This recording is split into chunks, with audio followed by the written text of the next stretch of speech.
leave if there's some time at the end for questions and then. So but let's get this. Yeah.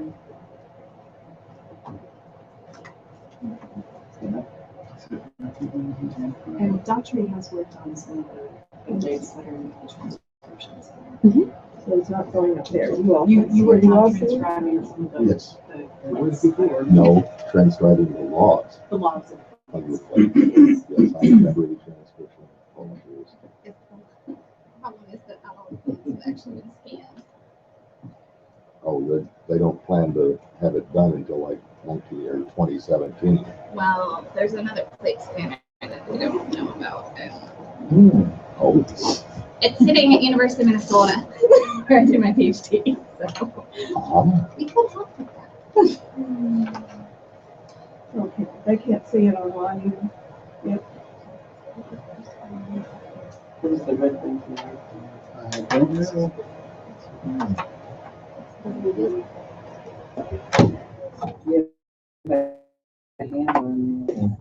It's only the Smithsonian.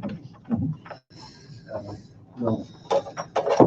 Solve this problem. We say that at Goddard too. It's only NASA. We should be able to figure this out.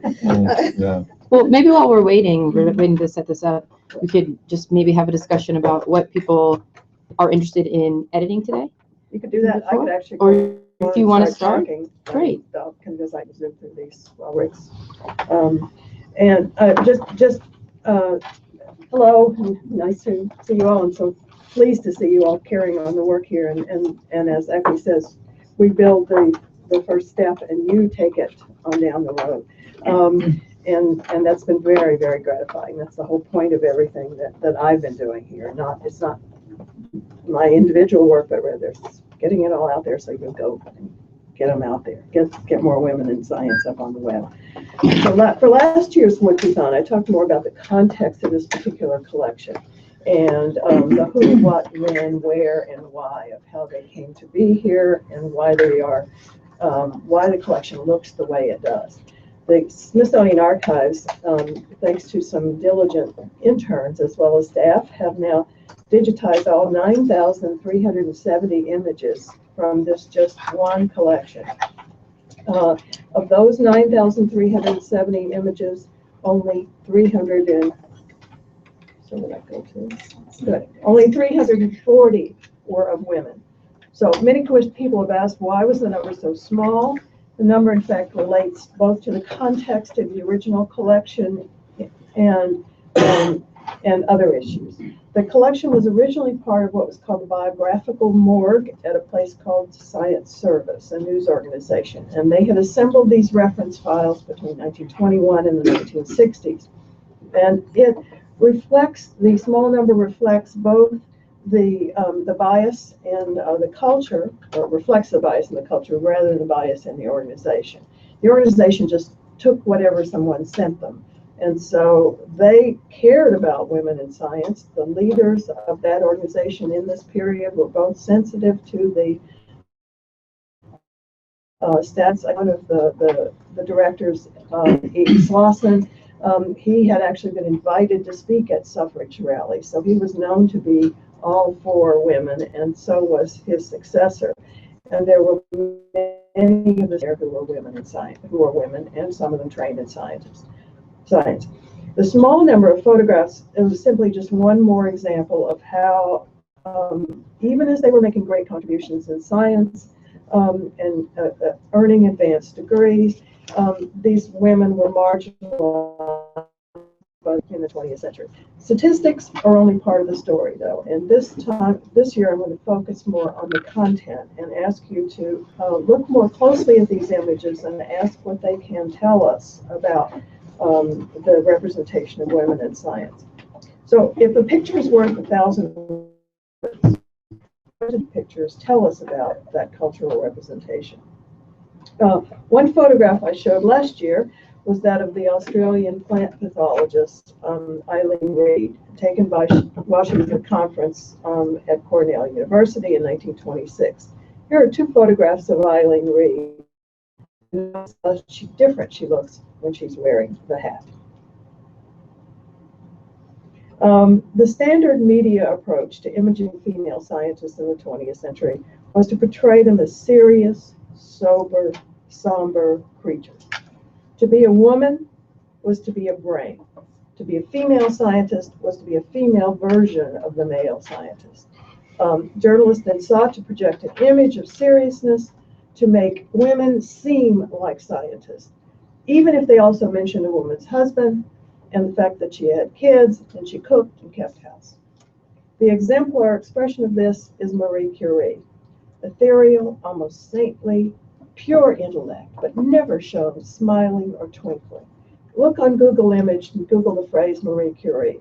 Her photos there show no twinkling eyes, no hint of the joy that we know she found in science. In contrast to Google the phrase Albert Einstein, and you see him on a bicycle, sticking his tongue out, smiling, all kinds of things. The other photographic practice that reflected cultural assumptions about women in science was to hint that they were secondary players, auxiliary members of a scientific team, assistants, not leaders. You can see this in the photographs of research partners, all signaling that the male partner is the more important one.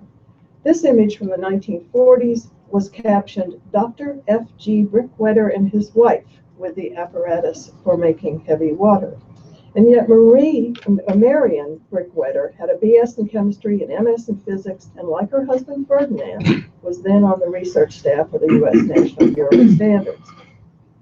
The publisher Charles Scribner's chose this one of physicists Otto Hahn and Lisa Meitner, with the brilliant young woman pushed to the background. And even the venerable PBS chose this photograph of Pierre and Marie Curie to promote a television program about the couple. Pierre and Marie had, of course, been jointly awarded a Nobel Prize in Physics in 1903, but she then received a second prize in her own right in 1911 for her work in chemistry. She's the only person who's ever won 2 Nobels in different fields.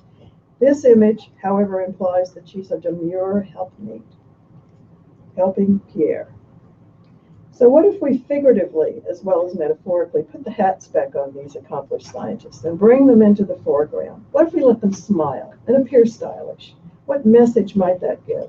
And what lessons might we apply from this on the images we choose to illustrate our words about history, the history of women in science? We're all turning the spotlight on people who had often been afterthoughts. It's time to give these women back their hats and to let them be full human beings, not cardboard dolls. It's standard practice to pose women in the lab with the equipment that they used. Physiologist Elizabeth Bright wore a rope of pearls into the laboratory. My favorite, Wanda Farr, who was the director of a laboratory at Boyce Thompson Institute for Plant Research, put on her mink hat and a smile when she had her publicity photograph taken. And bacteriologist Hilda Heller wore a hat and adopted a relaxed mood in this photograph that was taken during a break during a scientific conference in 1924. A smart woman, but enjoying life. The other standard uniform is a white coat. I once met a group of female scientists who would go to visit schools and talk to young girls, and they would take along a white coat to allow the girls to try on the white coats to feel like a scientist, just like firefighters take hats when they go to visit schools.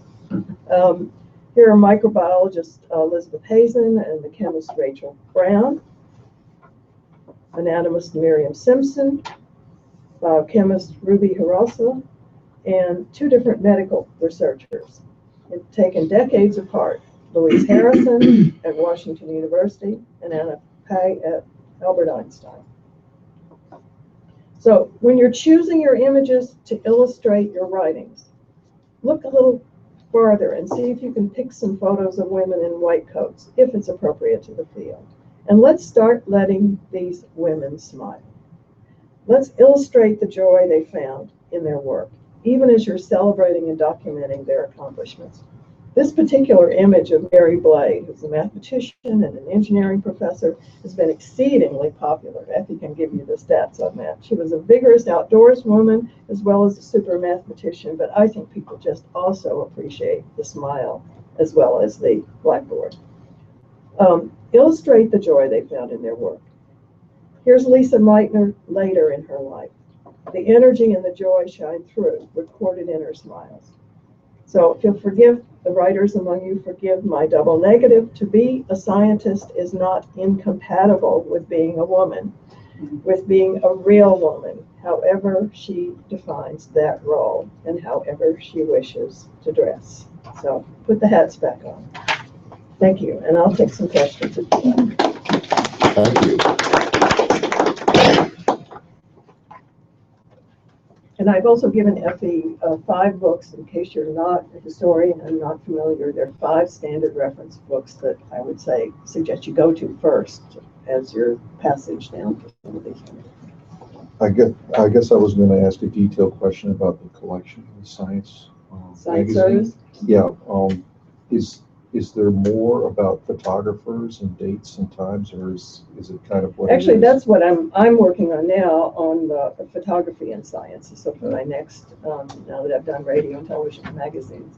But there is, for some of these photographs, there is information about who took the photograph and the context. That would be very helpful. But and those are in the caption. Every caption that I've done so far in the captions for all the women.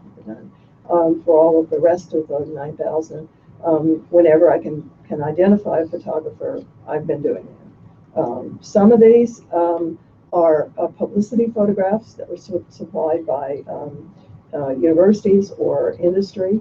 In that case, there would only be the even an institution would be helpful. Yes. Because you get in this kind of family photograph problem. It's right. Now, if you look at this one, particularly when you see there are 2 women with the same background, those were taken. I was able to definitively say taken at one botanical conference in Cornell on a certain date. The ones there are 3 that are on the bottom, and on the bottom left, and then there's 2 others that are on the bottom right. Those you'll see have a similar sense to them. I can say definitively those were taken by a photographer, Julian Scott, who I'm working on. And he happened to have been hearing impaired. So his photographs are wonderful in the sense that he established a relationship with his subjects and got them, even though maybe they weren't so comfortable being photographed, got them to relax and sometimes to smile. Just a note about the work that Marcel has done. As an archive, we catalog things at the group level in detailed finding aids. It's a luxury to be able to do things item by item. So I really commend the efforts that both our staff archivists do to carve out time to do that, and our fellows as well, because it really does start the digital trail for these people. And because they've been out there, we've also been able to update information about them because people have taken interest and then sent us some information back, which is wonderful. So feel free to do that today, and we'll update our records. And I should show up high on Google search. I should say, with 9,000, I can only spend so much time on each one, so I will go down a trail, and at some point I will just say, okay, that's it. Somebody else is going to have to try to find, and that has happened. Now they've been up on Flickr. There have been a great many of these people identified, and that's been wonderful. So that collection is completely indexed? No, it's completely indexed. It's completely indexed, tagged, digitized. Not everything is online. Not all online yet. And that's kind of like, as I'm slowly getting the captions. Yeah, just work faster. I'll add a link to the finding aid in the Wikipedia event page, so you can have that. Right, and one of the boxes that I pulled out for a little treasures tour is from this MORPH file, and just kind of see what we're working from to start. Anyone else want Any questions?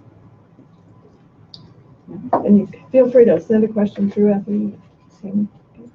Thank All right, you. good luck, Thank you. have fun. Well, now, I know.